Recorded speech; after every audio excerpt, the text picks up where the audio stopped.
Hi friend आपण देखुंट ए जगार ना हूँ मुकुलिंगिया। ये मुकुलिंगिया जगह बहुत शांत परिवेशर थाए आउ ता सांग को कुहुड़ी मध्य लगी थाए।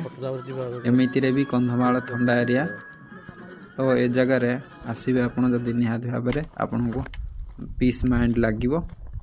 तो देखंतु पूरा कुहुड़ी अधिकांश होइके अछि सेइथिपई टिके अधिकांश धुआं धुआं देखा जाउछि। तो आपन जदि आछन्ती ए जगह देखंतु हम फ्रेंड जाइछन्ती ए जगह को आसिक जदि आपन सौंदर्य उपभोग करछन्ती ताहाले आपन को बहुत गुड फील होछि। तो देखंतु हम फ्रेंड माने सब जाइछन्ती तळको किंतु सबुठु बेस्ट होछि ए नजाराटा। तो आपण माने जेते टाइम मध्ये देखिले आपनकर टाइम पळोछ ना आपनकर मन भरिबो नै।